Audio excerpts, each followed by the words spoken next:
Assalamualaikum warahmatullahi wabarakatuh. Kami dari kelompok 9 akan mempresentasikan mengenai komoditas ikan hasil laut dan tawar untuk memenuhi tugas mata kuliah agribisnis pangan dan non-pangan. Sebelum itu, kami akan memperkenalkan diri masing-masing. Assalamualaikum warahmatullahi wabarakatuh. Perkenalkan, saya Farah Wina Hamidah dengan NIM 190321100089. Perkenalkan, saya Tandria Oktaviana, NIM 190211000092. Saya Novia Hilda Oktavia Manahlu, NIM 190321100095. Saya Musnah Mastianino, NIM 190321110101. Sebelum menuju ke pembahasan, terdapat beberapa kajian yang akan kami bahas ke depannya, yaitu agribisnis, potensi, kondisi existing, olahan atau nilai tambah, regulasi dan kebijakan pemerintah. Kemudian yang terakhir ada permasalahan dan solusi. Untuk pembahasan komoditas ikan hasil laut dan tawar, maka kelompok kami membaginya menjadi dua sub-bahasan yang lebih spesifik mengenai komoditas ikan hasil laut dan tawar. Baik, untuk yang pertama, saya akan menjelaskan mengenai komoditas tuna sebagai ikan hasil laut tangkap di Kota Bitung, Sulawesi Utara.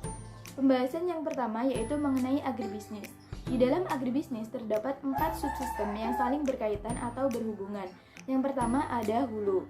Subsistem hulu atau pengadaan bahan baku adalah kegiatan ekonomi yang menghasilkan sarana produksi perikanan berupa yang pertama ada perahu motor, kemudian yang kedua ada peralatan tangkap yaitu berupa pukat cincin atau purse seine, dan ada pancing yaitu berupa hand line, long line, dan pull and line.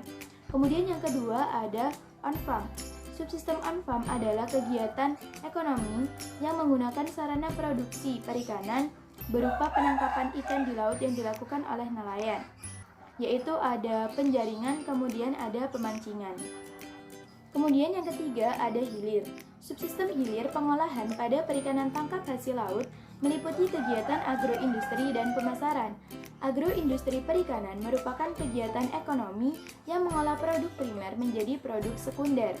Pengolahan atau agroindustri ini ada pendinginan, pembekuan ikan tuna kaleng, abon ikan tuna, kerupuk ikan tuna, nugget ikan tuna. Kemudian ada kegiatan pemasaran. Untuk kegiatan pemasaran ikan tuna dipasarkan secara langsung ke pabrik ikan tuna atau ke pabrik ikan di Bitung. Seperti ada PT Marina Nusantara Selaras, ada PT SIG Asia, ada PT Brilliant Ocean Fish, ada PT Perikanan Nusantara atau Perinus. Yang keempat ada lembaga sistem penunjang. Nah, lembaga sistem penunjang merupakan lembaga yang menyediakan jasa bagi ketiga subsistem perikanan. Yang pertama ada perbankan sebagai penyedia modal bagi para nelayan.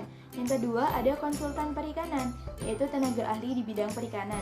Yang ketiga ada penyuluh perikanan, yaitu memberikan penyuluhan kepada nelayan bagaimana cara melakukan proses kegiatan mulai dari hulu hingga hilir dengan baik untuk kegiatan perikanan. Pembahasan selanjutnya yaitu mengenai potensi.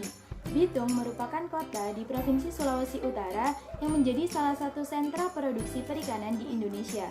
Kota Bitung memiliki jalur strategis dalam pemanfaatan sumber daya perikanan di wilayah perairan Laut Sulawesi dan Laut Maluku. Sebagai kota bahari, Bitung dipengaruhi oleh kegiatan yang berkaitan dengan wilayah laut dan pesisir pantai. Kota Bitung telah menjadikan hasil perikanan dan kelautan sebagai salah satu produk unggulan untuk memacu peningkatan pendapatan asli daerah. Kota Bitung merupakan salah satu daerah asal ekspor utama ikan tuna di Indonesia dengan komposisi 14% dari total ekspor ikan tuna Indonesia. Dengan demikian dapat diketahui bahwa Kota Bitung merupakan kota yang berpotensi dalam menghasilkan ikan tuna atau pengekspor utama ikan tuna di Indonesia. Kondisi existing Kota Bitung. Terdapat 4 poin yang akan disampaikan, yaitu tentang luas laut, daerah penangkapan ikan, suhu perairan, dan jumlah kapal. Luas laut di Kota Bitung, Sulawesi Utara mencapai 714 km persegi dengan daerah penangkapan ikan meliputi Laut Seram, Laut Sulawesi, Laut Maluku, hingga Samudra Pasifik. Suhu perairan di Kota Bitung sangat mendukung dalam penyebaran ikan tuna, yaitu sekitar 22 hingga 28 derajat Celcius. Jumlah jumlah kapal di Kota Bitung mencapai 1.186 pada tahun 2014. Nilai tambah ikan tuna. Ikan tuna dapat diolah menjadi ikan asap, abon ikan, ikan kayu atau arabushi, ikan kaleng, dan olahan makanan lainnya. Di daerah Sulawesi Utara, ikan tuna umumnya diolah menjadi ikan kaleng dan ikan beku. Karena agar ikan dapat bertahan lebih lama, karena merupakan produk ekspor. Salah satu perusahaan pengalengan tuna di Sulawesi Utara adalah PT Sinar Biofood International yang berada di Kota Bitung. Perusahaan ini telah mengekspor produknya sejak tahun 1994. Kemudian pembahasan selanjutnya yaitu regulasi dan kebijakan pemerintah terhadap perikanan tangkap hasil laut di Bitung, Sulawesi Utara.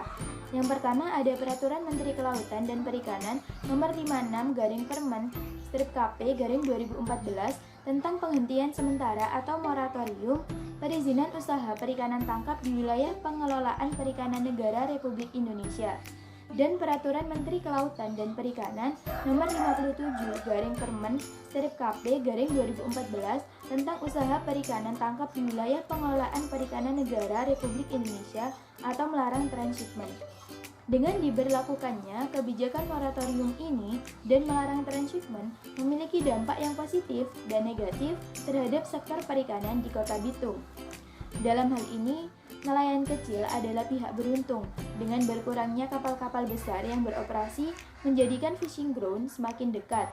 Kemudian peningkatan produksi ikan, bertambahnya jumlah trip melaut, meningkatnya harga jual ikan, meningkatnya pendapatan, dan kemudahan dalam akses memperoleh bahan bakar kapal. Sedangkan bagi UPI atau unit pengelolaan ikan atau pengolahan ikan, dengan adanya pemberhentian perizinan usaha perikanan tangkap dan larangan alih muatan di laut, membuat operasionalisasi perusahaan terganggu. Hal ini dikarenakan pasokan ikan berkurang drastis, pendapatan juga berkurang, dan terjadinya pengurangan tenaga kerja. Kemudian peraturan pemerintah yang kedua yaitu UU Nomor 45 Tahun 2009 Pasal 1 Ayat 10 dan 11 tentang perikanan yang berkaitan dengan perlindungan nelayan.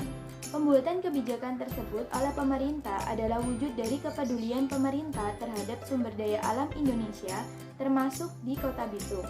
Adanya kebijakan perlindungan nelayan sangat berperan penting untuk memberikan rasa aman bagi nelayan dalam melakukan kegiatannya dalam mencari ikan sebagai sumber perekonomiannya. Selain itu, adanya kebijakan ini juga untuk memberikan kepastian kepada nelayan bahwasannya mereka dilindungi oleh hukum dan peraturan yang berlaku. Permasalahan dan solusi. Yang pertama, indeks nilai tukar nelayan tuna di Kota Bitung mengalami penurunan sehingga menyebabkan tingkat kesejahteraan nelayan Bitung juga turun. Solusi yang dapat dilakukan adalah dengan meningkatkan indeks nilai yang diterima nelayan dengan pemberian pelatihan dan informasi agar nelayan dapat meningkatkan kemampuannya dalam menangani ikan tuna yang telah ditangkap. Kemudian permasalahan yang kedua adalah tingkat pemanfaatan tuna di Sulawesi Utara yang tinggi menunjukkan adanya indikasi overfishing.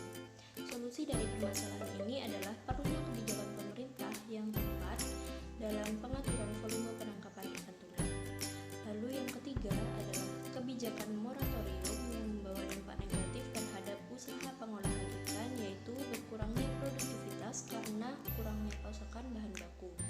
Hal ini juga berdampak pada pengurangan tenaga kerja berupa pengolahan. Solusi dari permasalahan ini adalah perlunya kebijakan transisi untuk mengurangi dampak negatif dari kebijakan moratorium tersebut. Misalnya dengan menciptakan lapangan pekerjaan alternatif pada pegawai yang terkena PHK dan melakukan pemenuhan bahan baku dengan mendatangkan pasokan bahan baku dari daerah lain. Nah, di sini saya akan menjelaskan tentang budidaya ikan air tawar, ikan mujair di Desa Abang Batu Dinding, Kintamani, Bali.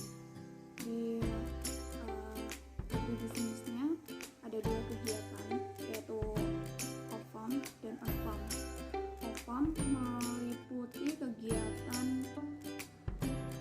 di pengadaan sarana dan prasarana, kemudian di on-farm ada subsistem produksi. Untuk di subsistem pengadaan sarana dan prasarana produksi terdapat benih dan pakan, obat-obatan, tenaga kerja, serta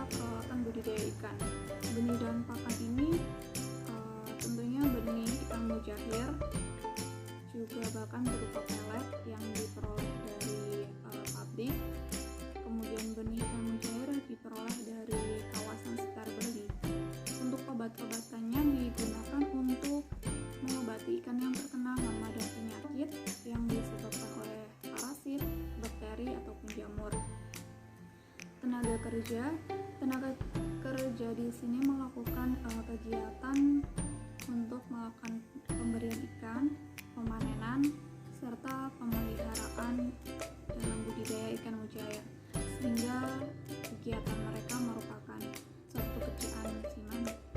Kemudian yang terakhir ada peralatan budidaya yang meliputi keramba jaring apung, bak, tangki ataupun akuarium, dan lain sebagainya.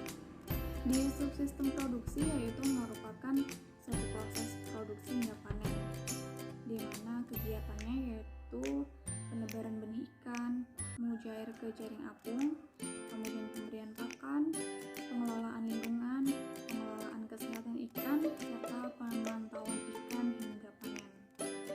Terakhir, di subsistem prasarana produksi yaitu ada pemilihan lokasi, transportasi, dan fasilitas pendukung lainnya.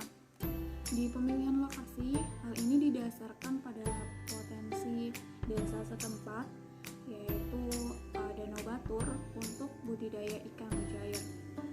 Kemudian transportasi digunakan untuk memperlancar pengangkutan ikan pasca panen, kemudian pengadaan sarana dan prasarana produksi. Nah, biasanya transportasi ini menggunakan mobil bak terbuka. Kemudian yang ketiga, fasilitas pendukung. Dari sisi potensinya sendiri, dari total jumlah penduduk desa Abang Batu Dinding yaitu sekitar hampir 80% merupakan angkatan kerja produktif. Hal ini menunjukkan bahwa sumber daya manusianya yang ada di desa tersebut tuh sangat menjanjikan untuk pengembangan agribisnis perikanan di wilayah setempat. Terlebih lagi, sektor perikanan ini menjadi sektor utama penunjang kehidupan desa Abang Batu Dinding. Nah, biasanya hasil tangkapan ikan dari Danau Batur ini dijual oleh para petani untuk memenuhi kebutuhan kehidupan sehari-harinya, juga untuk membiayai sekolah anak-anak mereka. Nah, selanjutnya kondisi existing di desa Abang Batu Dinding ini yaitu desa ini terletak pada ketinggian 867 sampai 1115 meter di atas permukaan laut, dengan curah hujan rata-rata 1879 mm per tahun, dengan suhu rata-rata 20 sampai 26 derajat Celcius, dan wilayahnya mencapai 987 hektar, di mana dengan rincian pemanfaatannya untuk pemukiman umum seluas 52 hektar, ladang ataupun kebun seluas 735 hektar, dan hutan lindung seluas 143 hektar. Untuk nilai tambah, jadi di desa Abang Baru Dinding Kintaman ini sudah banyak diusahakan produk dari perikanan seperti abon, bakso, dan kerupuk ikan yang dibungkus dalam kemasan plastik. Untuk kebijakan yang sudah pernah dilaksanakan itu yang pertama, koordinasi kegiatan P2M.